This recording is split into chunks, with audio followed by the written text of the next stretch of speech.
Hello दोस्तों, आज हम एक भिखारी की कहानी सुनेंगे।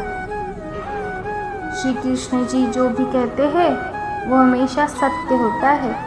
इसी के आधार पे आज की कहानी है, तो चलिए शुरू करते हैं।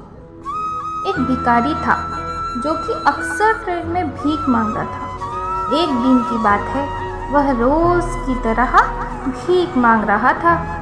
तब उसे ट्रेन के अंदर एक सूट बूट वाले व्यक्ति को देखा, जिसे देखकर भिखारी को लगा कि ये व्यक्ति भीख में ज़रूर कुछ अच्छा देगा। उसके बाद वह उस व्यक्ति के पास गया और बोला,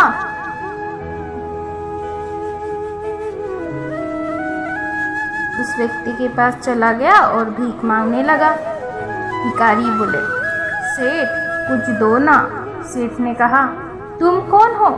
भिखारी बोला, जी मैं एक भिखारी हूँ, मुझे कुछ दो। सेठ ने भिखारी से कहा, अगर मैं तुम्हें भीख दूंगा तो बदले में तुम क्या दोगे? भिखारी कुछ समझ नहीं आया। सेठ से कहने लगा कि सेठ मैं एक भिखारी हूँ, मुझे कुछ दो। सेठ ने भिखारी से कहा, अगर मैं तुम्हें भीख दूंगा तो बदले में तुम क्या दोगे? भिखारी कुछ समझ नहीं आया।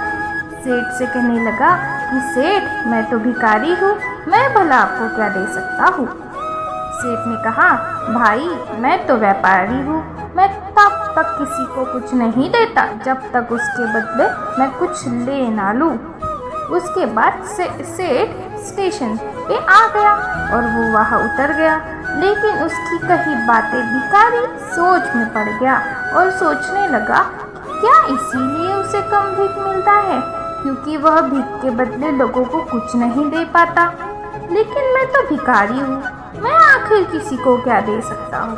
भिखारी यही बात सोच सोच कर बहुत परेशान था। तभी उसने देखा कि उसके आसपास काफी सुंदर फूल लगे हैं। उसे आइडिया आया, भिखारी भीख के बदले लोगों को फूल दिया जाए। अगले दिन भिखारी ने भीख के बदले लोगों को फूल देना शुरू कर दिया, जिससे खुश होकर भिखारी को भीख में काफ़ी इजाफा होने लगा। एक दिन फिर से वही सेठ ट्रेन में दिखाई दिया और उस सेठ को वो बहुत पसंद आए, जिससे खुश होकर सेठ ने भिखारी को कुछ पैसे दिए और कहा कि अब तुम मेरी तरह व्यापारी बन गए हो। ऐसा कहकर सेठ अपने स्टेशन पर उतर गया, लेकिन सेठ की कही बातें भिखारी समझ नहीं पा रहा था। एक बार फिर भिखारी ने दिमाग में बहुत सारे सवाल दौड़ाने चालू कर दिए। उसके बाद वह भिखारी स्टेशन पर कभी दिखाई नहीं दिया। काफी दिन बीत गए। तकरीबन 1 साल के बाद दो व्यक्ति सूट बूट में आमने सामने बैठे हुए थे। तब एक दूसरे से कहा कि साहब आपने मुझे पहचाना? उस पर दूसरे ने कहा, नहीं भाई मैंने तुम्हें तो नहीं पहचाना, लगता है हम पहली बार मिल रहे हैं। इस पर पहले वाले ने कहा, नहीं साहब हम तीसरी बार मिल रहे हैं। तब दूसरे ने कहा कि आप मुझे याद दिलाओ कि हम पहले कब 2 बार मिल चुके हैं। इस पर पहले ने कहा, साहब मैं तो वही भिखारी हूँ जिसे आपने भीख के बदले कुछ देने के लिए कहा था। हमारी पहली मुलाकात थी। दूसरी बार आपने मुझसे कहा था कि मैं अब भीख के बदले फूल दे रहा हूँ, इससे मैं आपकी तरह व्यापारी बन गया हूँ। आपकी वही बातें मेरे दिल में घर कर गई और मैंने खुद से सवाल किया कि आखिर कब तक मैं भिखारी बना रहूँगा। उसके बाद मैं अब फूलों का व्यापारी बन गया हूँ। आज मैं अपने व्यापार के सिलसिले से शहर जा रहा हूँ। बात शायद मुझे कभी समझ नहीं आती, लेकिन आपके द्वारा बोले गए शब्द ने मुझे मुझसे मिला दिया।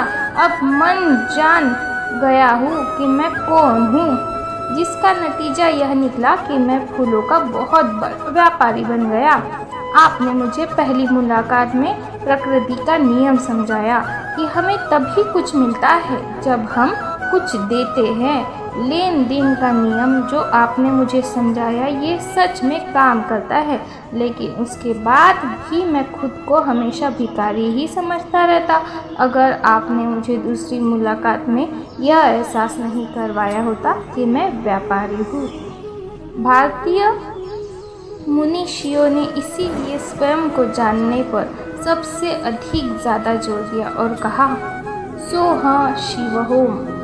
अब बस समझ की बात है, इस भिखारी ने जब खुद को भिखारी समझा तो वो भिखारी ही रह गया था, और जब उसने खुद को व्यापारी समझा तब वो व्यापारी बन गया था। इसे ही हम लॉ ऑफ अट्रैक्शन कहते हैं। Thank you.